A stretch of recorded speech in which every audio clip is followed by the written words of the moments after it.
Bismillahirrahmanirrahim. Assalamualaikum warahmatullahi wabarakatuh. Perkenalkan, saya Ahmad Faiz Hermawan. Saya sebagai guru agama Islam di Sekolah SMK Negeri 2 Subang. Pada kesempatan kali ini, saya diberi tugas untuk membuat bahan ajar tentang materi yang akan saya sampaikan, yaitu tentang waris dan kearifan dalam Islam. Baik, sebelum kita mulai, mari kita baca doa bersama-sama. Mari kita awali dengan baca basmalah. Bismillahirrahmanirrahim. Oke, pada kesempatan kali ini kita akan menjelaskan tadi tentang mawaris, yang tujuannya yaitu satu, dapat menjelaskan pengertian hukum kewarisan Islam. Yang kedua, menjelaskan ketentuan hukum kewarisan Islam. Yang ketiga, mengidentifikasi golongan ahli waris. Yang keempat, mengklasifikasi pembagian ahli waris. Yang kelima, menghitung cara pembagian harta waris. Yang keenam, mengambil hikmah dampak pembagian harta waris.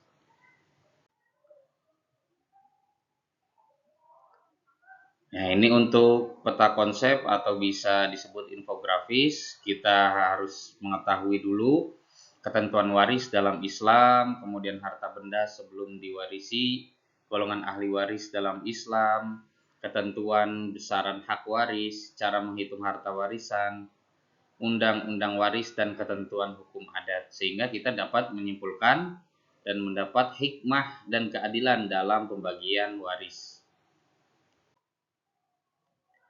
Di pondok pesantren pada umumnya, ilmu pembagian harta waris itu biasa disebut sebagai ilmu faraid, yaitu memahami ilmu tentang warisan.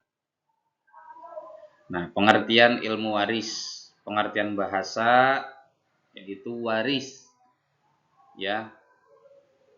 Bentuk tunggalnya mirath, jamaknya waris. Warosa yarisu warosatan. Jadi kewarisan harta yang diwariskan dan peninggalan harta orang yang meninggal yang diwariskan kepada ahli warisnya. Jadi secara bahasa, waris itu adalah kata jamak daripada miras, yang artinya bisa kewarisan, harta yang diwariskan, dan peninggalan harta orang meninggal yang diwariskan kepada ahli warisnya. Sedangkan secara istilah, ilmu waris adalah ilmu untuk mengetahui orang yang berhak mendapatkan harta warisan, kadar pembagian yang diterima oleh masing-masing ahli waris, dan tata cara pembagian harta warisan atau harta pusaka yang ditinggalkan oleh muwaris atau pewaris. Nah, ilmu waris bisa disebut ilmu faraid. Faraid jamak dari farodah, ya, ketentuan yang sudah ditetapkan. Pengertian lain ilmu waris secara bahasa, berpindahnya sesuatu dari seorang kepada orang lain. Jadi yang tadinya harta milik muwaris atau pewaris, orang yang meninggal tadi, nah itu bisa berpindah kepada ahli waris. Itu secara bahasa. Secara istilah, berpindahnya hak kepemilikan harta legal dan syar'i dari orang yang meninggal kepada ahli warisnya yang masih hidup. Jadi bisa disimpulkan bahwa pengertian dari waris adalah berpindah hak kepemilikan harta legal dan syar'i dari orang yang meninggal kepada ahli warisnya yang masih hidup.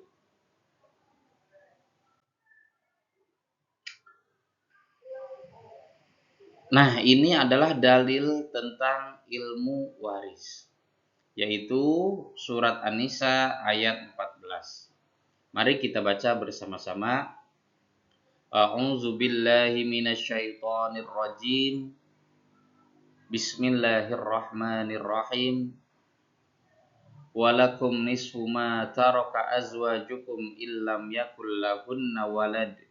Fa in kana lahunna waladun falakumur rubu'u mimma tarakna min ba'di wasiyati yusina biha aw dain. walahunna rubu'u mimma taraktum illam yakul lakum walad fa in kana lakum waladun falahunna thumunu mimma taraktum min ba'di wasiyatin tusuna biha aw dain audain wa in kana rajulun yurathu kalalatan aw imra'atu wa lahu akhun aw ukhtun falikulli wahidin minhum as-sudus fa in kanu aktsara min dzalika fahum syuraka'u fi thuluthi min ba'di wasiyati yusa biha aw dain ghairu mudari wasiyatan minallah wallahu alimun halim. Bagimu para suami seperdua dari harta yang ditinggalkan oleh istri-istrimu jika mereka tidak mempunyai anak. Jika mereka istri-istrimu itu mempunyai anak, kamu mendapatkan seperempat dari harta yang ditinggalkan setelah dipenuhi wasiat yang mereka buat dan setelah dibayar utangnya. Bagi mereka para istri, seperempat harta yang kamu tinggalkan jika kamu tidak dipenuhi wasiat yang kamu buat dan setelah dibayar utang-utangmu. Jika seseorang, baik laki-laki maupun perempuan, meninggal dunia tanpa meninggalkan ayah dan anak, tetapi mempunyai seorang saudara laki-laki atau seorang saudara perempuan seibu, bagi masing-masing dari kedua jenis saudara itu 1/6 harta. Nah, kemudian kita lihat dalil yang kedua. A'udzubillahi minasyaitonirrajim. Bismillahirrahmanirrahim. Ya ayyuhalladzina amanu la yahillu lakum an tarisun nisaa karha wa la ta'duluhunna litadhhabu bi ba'di ma ataitumuhunna illa ayyatina bi fahishatin mubayyinah wa 'ashiruhunna bil ma'rufi fa in karihtumuhunna fa'asa an takrahu syai'an wa yaj'alallahu fihi khairan katsira. Wahai orang-orang yang beriman, tidak halal bagimu kamu mewarisi perempuan dengan jalan paksa. Janganlah kamu menyusahkan mereka karena hendak mengambil kembali sebagian dari apa yang telah kamu berikan kepadanya, kecuali apabila mereka melakukan perbuatan keji yang nyata. Pergaulilah mereka dengan patut. Jika kamu tidak menyukai mereka, bersabarlah, karena boleh jadi yang kamu sukai itu adalah kebaikan dari Allah Subhanahu wa ta'ala. Dalil yang ketiga, a'udzubillahi minasyaitonirrajim.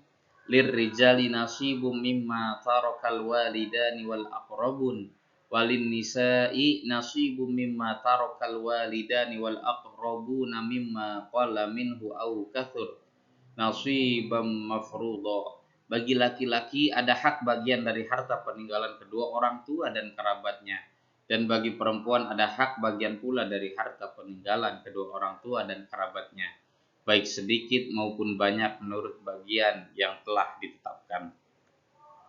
Jadi dengan dalil-dalil yang sudah tadi dibacakan, bahwa hukum tentang waris itu adalah wajib. Imam Syafi'i pernah berkata bahwa ilmu tentang waris, pembagian harta waris, itu sudah diatur dalam Al-Quran dan menjadi qat'i, hukum tetap, tidak bisa berubah. Kemudian urgensinya apa? Mengapa kita wajib belajar ilmu waris? Yang pertama, ada hadis menyatakan pelajarilah ilmu faraid dan ajarkanlah, karena dia setengah dari ilmu yang dilupakan orang, dan dia adalah yang pertama kali akan dicabut dari umatku. Jadi Nabi pernah bersabda bahwa nanti ilmu yang pertama dicabut adalah ilmu faraid. Kemudian di surat An-Nisa 14, dan orang yang mendurhakai Allah dan Rasulnya dan melanggar ketentuan-ketentuannya atau hukum waris, niscaya Allah memasukkannya ke dalam api neraka, kekal di dalamnya bagi siksa yang menghinakan. Karena kita menjalankan perintah Allah, dan apabila kita tidak mengerjakannya, maka ancamannya neraka. Kemudian kita diperintahkan untuk mempelajari sesuai hadis tadi, perintah mengajarkan juga sesuai hadis yang tadi. Kemudian banyak dilupakan. Banyak di antara kita atau di lingkungan kita, jika ada seorang meninggal dunia, maka tidak berdasarkan ilmu faraid atau mawaris dalam Islam, karena dilupakan. Bisa jadi seseorang itu tidak tahu ilmunya, atau bisa jadi mereka tidak mau mengaplikasikan ketentuan yang sudah ditetapkan oleh Allah. Kemudian mencegah perpecahan. Adanya hukum mawaris ini tentunya pasti bermanfaat. Salah satunya mencegah perpecahan. Jika tidak ada ilmu mawaris, maka otomatis ahli waris akan berebut ingin mereka yang lebih banyak mendapatkan harta warisnya. Maka dari itu, adanya ilmu waris untuk memberi keadilan kepada semuanya, kepada semua ahli waris, terlebih mencegah dari perpecahan. Di sini ada 3 istilah tentang pembagian, yaitu ada waris, hibah, dan juga wasiat. Kalau waris, waktunya itu dibagikan setelah ada seseorang yang wafat.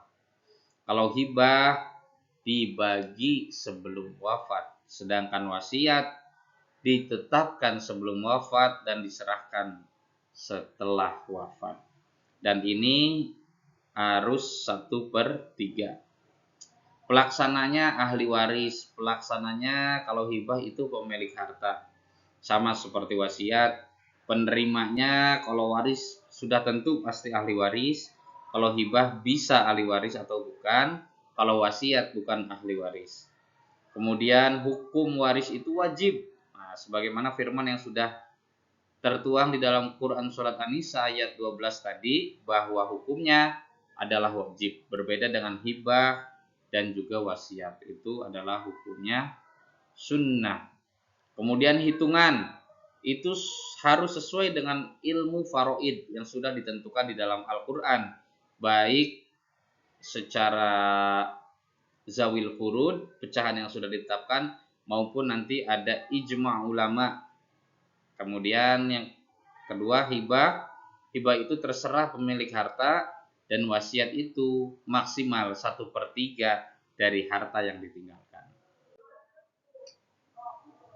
Ada beberapa istilah penting sebelum kita lebih jauh masuk ke dalam mawaris.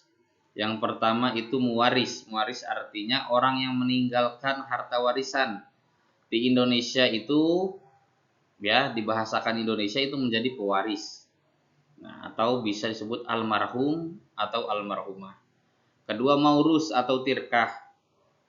Harta warisan dapat berupa benda bergerak seperti uang tunai, deposito, emas, dan mobil, serta berupa benda tak bergerak seperti tanah, rumah, dan bangunan lainnya.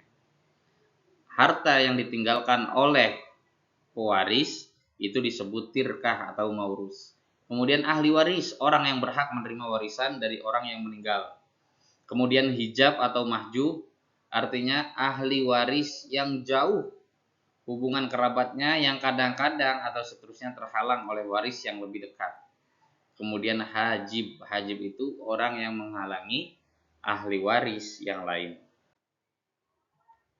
Rukun waris, yang pertama muwaris atau pewaris, orang yang wafat, ya, yang pemilik harta. Kemudian waris atau ahli waris, penerima harta warisan. Maurus ataupun tirkah, yaitu harta yang dibagi waris. Syarat-syarat pembagian waris. Yang pertama, muwaris sudah wafat. Kedua, ahli waris masih hidup. Ahli waris karena nasab, hubungan keturunan ataupun darah. Kemudian yang kedua, ahli waris karena perkawinan, yakni sebagai suami atau istri. Kemudian yang keempat, ahli waris karena memerdekakan budak jika mayat pernah menjadi budak. hal ini sudah tidak relevan karena sudah tidak ada perbudakan lagi. Kemudian yang kelima, karena ada hubungan secara muslim. Jika orang Islam tidak mempunyai ahli waris, bisa diserahkan ke Baitul Mal. Atau kalau di Indonesia itu bisa jadi namanya baznas. Nah, kemudian tidak adanya mawani atau penghalang. Apa aja mawani penghalang? Yang pertama, pembunuhan. Pengen cepet-cepet dapat warisan, dia langsung membunuh siapa? Pewarisnya dibunuh, bapak ibunya langsung dibunuh karena pengen buru-buru mendapatkan harta waris. Nah, itu tercegah, dia malah otomatis tidak boleh mendapatkan harta waris. Kemudian yang kedua, perbedaan agama. Nah, perbedaan agama tidak boleh. Jadi kalau misal orang tuanya Islam, kemudian anaknya non-Islam, maka anaknya itu tidak berhak menerima harta waris dari orang tuanya karena berbeda agama. Kemudian yang ketiga, perbudakan. Nah, ini juga tidak bisa menjadi ahli waris walaupun dia bisa dikatakan tadi di sini memerdekakan budak itu bisa menjadi ahli waris. Ada satu yang terlewat, yaitu anak yang bukan nasabnya atau biasa disebut sebagai anak hasil dari hubungan perzinahan, nauzubillah. Nah, itu pun menjadi ahli waris yang tidak bisa menerima karena ada mawani tadi terhalang. Secara nasab dia bukan ahli waris dari orang tuanya. Kemudian urutan kerja. Nah, jadi sebelum bagi warisan, jadi jangan sampai ada orang yang meninggal itu langsung buru-buru mau bagi warisan, udah datang bagi warisan. Nah, yang pertama, pemilihan harta mewaris. Dipilih dulu harta bersama dan milik pihak lain. Apakah ini hartanya sendiri, individu atau kelompok? Nah, itu harus dipisahkan. Kemudian biaya pengurusan jenazah dari rumah sakit, memandikan, kafani, menyolatkan, menguburkan, nah itu harus dipisahkan dulu, jangan langsung dibagikan harta yang ditinggalkan itu. Kemudian jika punya hutang atau bayar zakat, ditunaikan dulu. Nah, sudah semua. Yang terakhir, jika ada wasiat maka harus ditunaikan. Dan wasiatnya itu tadi maksimal 1/3 dari harta waris atau dari tirkah. Nah, baru setelah 4 hal ini sudah dilaksanakan, bisa untuk pembagian waris. Ini ada beberapa ahli waris yang laki-laki, dari anak laki-laki, cucu laki-laki, anak laki-laki, bapak, kakek dari bapak, saudara laki-laki sekandung, dan seterusnya. Nah, ini adalah ahli waris laki-laki. Kemudian ahli waris perempuan. Nomor 1 sampai dengan nomor 8 itu adalah hubungan nasab karena ada hubungan darah, sedangkan 9 dan 10 itu hubungan pernikahan, ya. Dan juga sudah tidak relevan memang memerdekakan si pewaris. Sudah tidak ada lagi. Jadi istri itu tidak ada hubungan nasab dengan kita, tapi dia dihubungkan oleh tali pernikahan. Ada orang-orang yang di sekitar pewaris, tapi dia bukan ahli waris. Siapa saja, anak angkat atau anak asuh, anak tiri, ya, kemudian mantan suami atau mantan istri, keponakan perempuan, keponakan dari saudara perempuan, mertua, menantu, saudara ipar, cucu dari anak perempuan, paman, bibi, jalur ibu, saudara lain, ayah lain ibu, saudara lain, yaitu bukan tidak seayah dan tidak seibu. Nah, ini dari bagan ahli waris. Jadi bisa kita lihat di sini almarhum atau si mayit. Nah, ini langsung yang utama jalur pernikahan dulu. Misal yang meninggal laki-laki pasti meninggalkan istri, atau yang meninggal perempuan pasti meninggalkan suami. Kemudian lanjut ke anak, anak perempuan dan anak laki-laki. Ke atas ada ayah dan ibu. Kemudian samping ini akrobun, yaitu kerabat, saudara. Yang pertama itu pasti saudara kandung terlebih dahulu, kemudian saudara seayah, kemudian saudara seibu. Nah, boleh nanti dilanjut sama keponakannya jika tidak ada kerabat. Nah, kesimpulan penerima waris, yang pertama termasuk ahli waris, yang kedua tidak terhijab atau terhalangi. Yang penerima waris itu harus menjadi ahli waris, tapi ada yang jadi ahli waris tapi tidak bisa menerima ahli waris karena terhijab. Artinya terhalang nih. Maksudnya tertutupnya posisi ahli waris karena adanya ahli waris lain sehingga tidak menerima waris. Nah, ini kita bisa ambil contoh, ini almarhum. Almarhum itu punya anak. Nah, ini misalkan kita ibaratkan anak laki-laki. Nah, anak laki-laki ini sudah punya anak. Nah, namanya cucu. Cucu ini tidak bisa menerima harta waris karena terhalang oleh anak. Jadi dia tertutup posisinya karena adanya ahli waris yang lebih dekat dengan dengan pewaris. Atau bisa disebut tadi muwaris, orang yang mewarisi. Oke, lanjut. Furudul muqaddarah, bagian tertentu setiap ahli waris. Furudul muqaddarah ialah ketentuan kadar bagi masing-masing ahli waris. Nah, di dalam Al-Quran tadi sudah saya bacakan bahwa ada yang mendapat 1/2, ada yang mendapat 1/3, 1/4, 1/6, 1/8 sampai 2/3. Nah, sedangkan di sini ada zawil furud. Zawil furud yaitu pemilik angka furudul muqaddarah. Nah, ini bisa kita lihat di sini. Nah, zawil furud, anak perempuan tunggal itu bisa dapat 1,5. Cucu perempuan tunggal dapat 1/2. Saudara perempuan tunggal dapat 1/2 atau 1/2. 1/4 suami apabila istrinya mempunyai anak atau cucu. Kemudian istri apabila suaminya tidak mempunyai anak atau cucu. Nah, kemudian yang 1/8 istri apabila suami mempunyai anak atau cucu. 2/3 2 orang anak perempuan atau lebih, 2 orang cucu perempuan atau lebih, 2 orang saudara perempuan atau lebih, 2 orang saudara perempuan atau lebih. Nah, ini adalah bagian-bagian harta waris. Kemudian mawaris di Indonesia. Nah, ini menurut hukum adat, harta peninggalan itu terdiri dari harta benda yang diberikan oleh orang tua pada waktu mereka masih hidup. Yang kedua, harta yang diwariskan sewaktu orang tua masih hidup, tetapi penyerahannya dilakukan setelah ayah atau ibu wafat. Nah, hukum adat yang disesuaikan dengan hukum Islam, Islam mengikut sertakan kaum wanita sebagai ahli waris sebagaimana kaum pria. Islam membagi harta warisan kepada segenap ahli waris secara demokratis dan adil.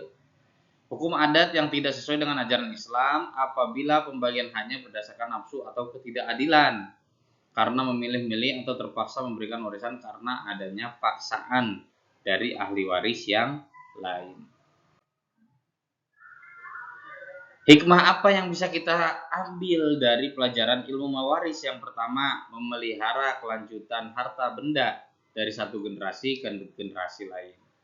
Yang kedua, menegakkan nilai-nilai perikemanusiaan, kebersamaan, dan demokratis antara manusia. Menghindarkan perpecahan antara keluarga karena pembagian harta warisan yang tidak adil. Kemudian memelihara harta peninggalan dengan baik. Dan yang terakhir, memperhatikan anak yatim. Jadi setelah kita praktikkan ilmu waris ini, minimal kita mendapatkan 5 hikmah ini.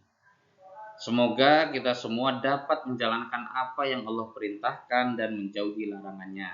Termasuk kita menjalankan ilmu faraid atau ilmu mawaris dalam Islam. Alhamdulillah. Mungkin cukup sekian pelajaran pada kali ini. Terima kasih atas perhatiannya. Mohon maaf apabila ada kesalahan dan kekurangan. Assalamualaikum warahmatullahi wabarakatuh.